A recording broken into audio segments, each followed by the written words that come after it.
Welcome back to the Nullified Take channel here on YouTube, where I've got the TNT takes for you on Australian Survivor, Heroes vs Villains, episode 18. That's right, I'm back. But before we break down the top 5 takes, if you have been checking out the channel for a while, but you've been uncertain about subscribing, I hope today is the day that I earn that subscription. So please consider subscribing, hitting the like button, putting the notification bell so you can be informed every time I go live or drop one of my top 5 takes for the shows we love to watch.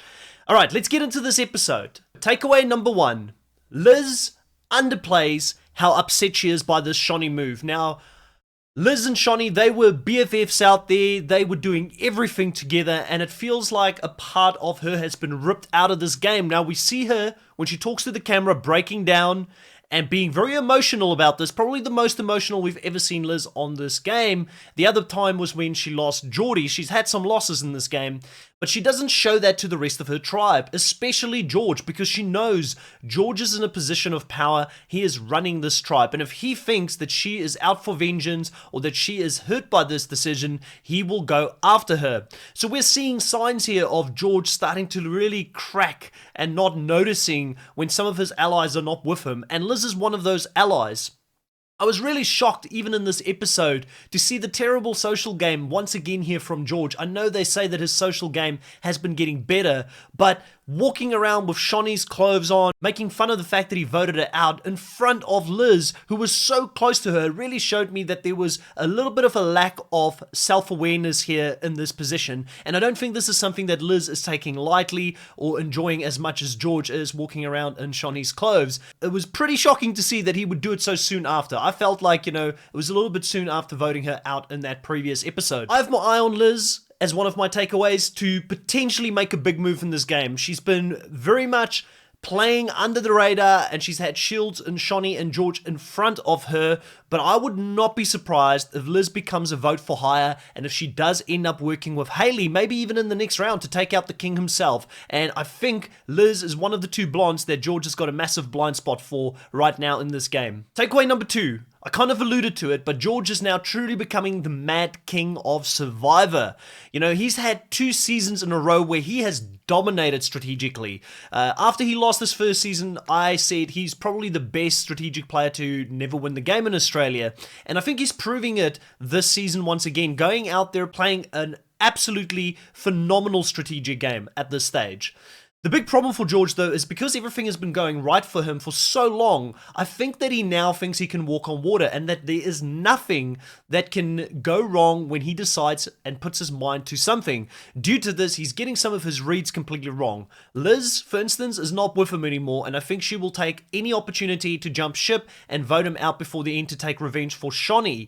Haley, another person that he's got such a close relationship with, and we know that they're friends outside of the game, she is also very much realizing that she would lose against George if she goes to the end. And I think he's underestimating Haley's willingness to go out there and betray that real life friendship. And to me, it's actually quite funny to see this play out and for him not to realize it, because it is really a tale as old as the first All-Star season in the US that we saw, when Legs and Rob, who actually had a real life friendship in the game, went out there to play, and Rob betrayed that real life friendship. So, the game is there to be won, and Haley is the legend of this game, and she wants her legacy to remain strong. She hasn't had that much opportunity to do something, but as soon as she can take a shot here at the king, he is going to be in trouble. George also in this episode has the completely wrong read on Nina. Now, Nina is someone that he's been trying to work with for a little bit here to try and get her in on the numbers, so he's got another option, and it's something that I'm admiring from George, because you don't see many players these days able to have so many different options where they can fall to depending on where the votes are going to go and how the game moves. Nina is one of these potential options for him that he starts bringing in. He's had conversations with her, and he's also used her vote in the previous tribal council. But by the end of this episode, he believes that Nina is the person who betrayed him and jumped ship, and that's a completely wrong read on Nina. Now, I do think Nina would take a shot at him as soon as she can, But at this stage, he actually does need that number, and he potentially might be bringing fire her way when she's not to blame for what happened in this last vote. The biggest ace up George's sleeve at this stage is Matt, because we see that Matt is an immovable object within this game. He wants to play with George as deep as possible. He's happy to play with George and not to go against him and ride that strategic mind all the way to a top 3, top 2 situation, and that makes it very hard for other players in the game to make a move against the king. So once again, it shows that Jerry and George made the right decision actually when they voted Stevie out of the game, because I think if Stevie was still in the game at this point, he would have been an option for a lot of people, and he would have wanted to do smoke and mirrors. He would have wanted to go and potentially play and vote out the king to have that reputation on his name. Alright, takeaway number 3. Simon wins the Isuzu D-Max, and Simon, I don't know if you ever listened to the top 5 takes, mate. So happy for you, so stoked. He get this win, is completely emotional on the ground, saying this is more than what he earns in a year being an apprentice carpenter. So I'm so happy for Simon. Simon has fast become one of the players this season that I really love watching, and I'm a big fan of Simon moving forward. I want him to come back and play the game again, and I know a lot of people might be saying, why? Why would you like Simon? He's not making any correct moves in the game.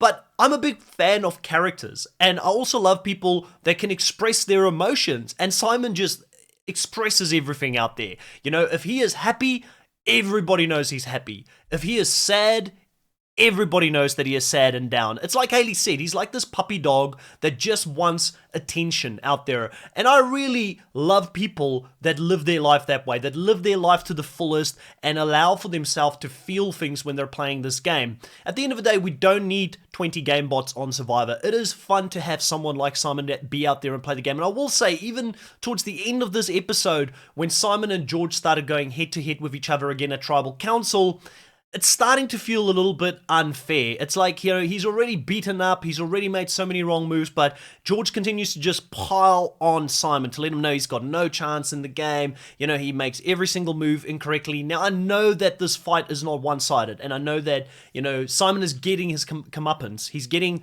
what is coming back to him due to the fact that he went after George early in the game.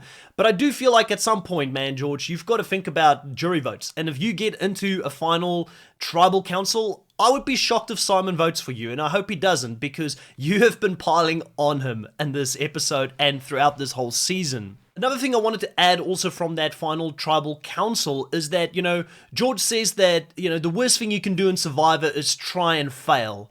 And I don't agree with that. I do not agree with George. George, love you as a character. You're still one of my faves. But at the end of the day, I feel like Survivor and life can be very much similar sometimes. And that in life, fortune favors the brave, and I believe that Survivor is the same. Now, Simon has not had the best instincts, and clearly that's why people are trying to get away from him. Like even Nina saying, I don't want to vote with you this episode because you have been tanking my game up until this point, which I feel bad that he is almost like he's cursed out there. Nobody wants to touch whatever votes he throw out. That's why no one goes for the Matt vote, which I think was a very smart plan, because if Matt's immovable, if he's not going to work with anyone, that is exactly the person you should be voting out in the game, because they're not going to be a benefit to your game in the future. But I wanted to say Simon saying that no, he doesn't agree, and that he believes you should always take a shot even if it doesn't work. I agree with that. You know, and that's a lesson to everybody that listens to this, not just in Survivor, but in life. Even if you think you could fail, try. Because if you fail, you learn something, you move on from that, and hopefully you amend your game or whatever you're doing in life in the future. But you should never be afraid to try. I respect someone for trying a hell of a lot more than sitting back and absolutely doing nothing, riding the coattails of some of these other players. Number 4. Haley makes a first big move against the king. Now, obviously, when Simon wins this reward and he takes Haley, Matt, and Nina to the reward, they have some time to strategize and talk. Haley is all ears. She's like, Simon, what do you want to tell me? Are we going to do some strategy here? And Simon says no. No, he didn't think about strategy bringing them there, which was hilarious, but I think it's also because he's been trying so many things this season. He's beaten down. Nothing's worked, nothing's stuck, no one's wanted to work with him in the game, so he's kind of given up a little bit on strategy talk. But Haley still does use this opportunity to talk to those people that are there. She asks Matt if he would ever turn. Matt says no, I am good with my boy George. In the same time, she tells them about the $60,000 that George has won already in the game, which is news to everybody. And she walks straight into a trap that the king has set himself. Now, he said earlier in the season that if that news gets out, he knows he can't trust Haley. And I think we saw that confessional for a reason. and he potentially is a step or two ahead of her in the game. But telling this to the people that were out there, it basically brings that target even higher onto George's head, because obviously everybody knows Hayley's won the game before. Simon's got a target on his back now for winning the car. By the way, the car curse has been broken by Dino Paulo. I was corrected about that, I think, in the previous season.